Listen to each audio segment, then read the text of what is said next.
Good evening, ladies and gentlemen. So a couple of days ago, I spoke with one of my friends, and he said, "Hey, Nikita, let's go hang out." Well, I said, "Dude, I can't." This was a week ago, actually. I said, "Toastmasters is here." He's like, "Well, what are you talking about? What's Toastmasters?" I said, "Hey, it's a place where you can learn how to publicly speak. It'll get you in front of audiences, get you comfortable in front of people." He says, "So what do you do? All you come in and you speak? You just speak on any topics?" I said, "Yeah, it's really cool. It takes you outside your comfort zone." He said, "It's just speaking, right?" So I thought about that. Is that what we do? We just come here to ramble, like some sort of a support group? No, I don't think so. I think it's much more than that. Today, ladies and gentlemen, I'd like to talk to you about speaking. But more than that, it's beyond simply speaking. Speaking is not just simply speaking. There's much more to it. So let's get started. To me, here's how I look at speaking. Speaking, there's three main components. When you learn speaking, there's things that you learn underneath the iceberg. One of those things is control, intuition, and communication. And these are the three things I will talk to you about in the next slides. So what am I talking about when I say control? So you're practicing a speech, you're writing a speech, and now a lot of gears are turning in your head. You have to understand your audience. You have to look at your audience, understand how they're reacting. So when you actually look at people and you understand how they're reacting, you can tailor your speech to make sure that you can probably control their outcome. For example, if you're talking to an angry, or you have an angry audience, or somebody's really angry and you're communicating with them, by knowing how to give a speech and how to communicate, it's going to be much different talking to this type of person than talking to a person that's maybe sad. There's different techniques. You won't try to be so brash with this person versus this person. You might try to uplift them. What if you're talking to somebody that's a little bit tricky, like the guy shown over here? Well, there's other ways to avoid getting slandered or getting lied to by this guy. It's not going to be the same as speaking to this person. Or what about somebody that doesn't want to listen to you? Maybe like a boss at work, somebody that's a little bit bossy, or they want to push something upon you. There's different ways of speaking to that person. So as you speak, you build up these gears in your mind that let you calibrate towards a specific situation.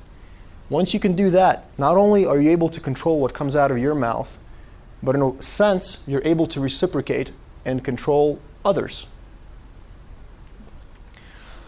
What about better intuition?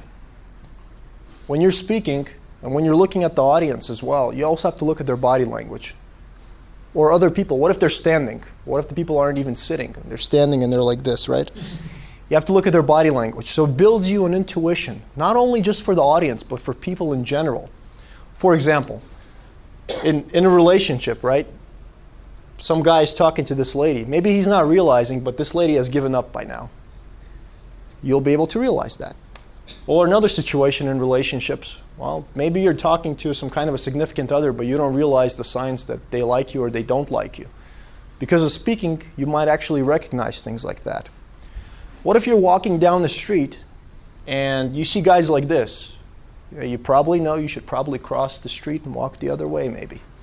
So it gives you an awareness of the situation, builds an intuition within you. And finally, if you're within business, it helps you better manage your communication with your other partners. Here's another idea. Why does speaking lead to higher communication? You start off with just speaking, creating speeches. The first thing you do when you create a speech is you have your gears moving inside your head. You're going to write, right? When you create a speech, usually you write it out. You write an outline. Well, that's a form of communication, writing. After you write it out, you're going to present that speech. You're presenting it to a person.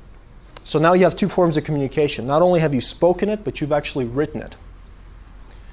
Once you present to somebody and they like it enough, what happens then? That person might say, hey, this idea is really cool. Can you present that to maybe my club? Or can you present it to two other people, two of my friends? What's that called? That's called natural leadership. It kind of forced you into it. You didn't have to do anything. You didn't have to read a book about leadership. You naturally went into leadership, where people want to hear what you're talking about. And finally, the thing that I like to say is, in the end, what's the purpose of life?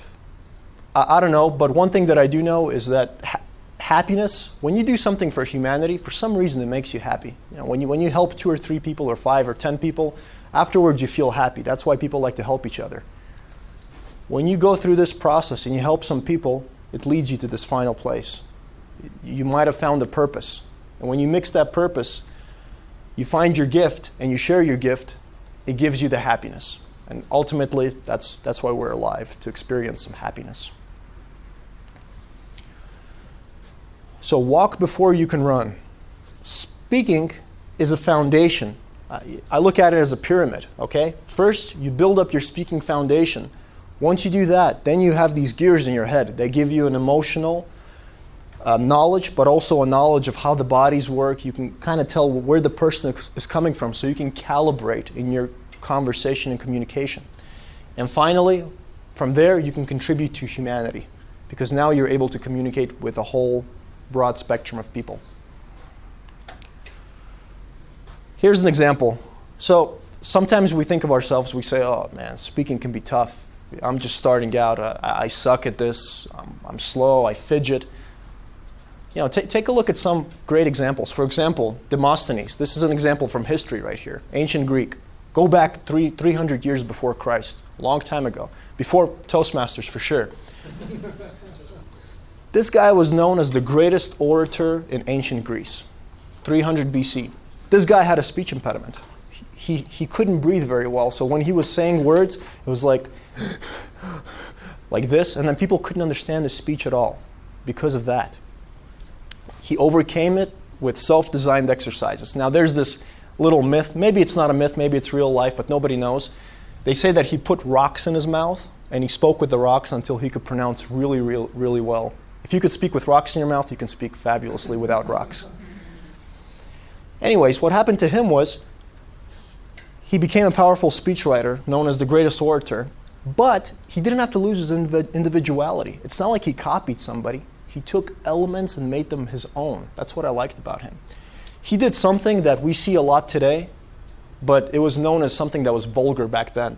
He made the use of his whole body when he wanted to emphasize a word or a sentence in the speech. It got popular. It was known as being vulgar back then, but it got him very, very popular. But it's something that we use today. That was his individual style. If he could do it, I think we can all do it. Finally, so why is speaking important? It's not just speaking. There's much more beneath it. You're building a whole foundation to build a whole pyramid. It builds a strong foundation so that you can contribute to humanity. If you can't communicate, how could you do that? So remember that. If somebody asks you, why speak? These are some of the reasons you can tell them. Thank you.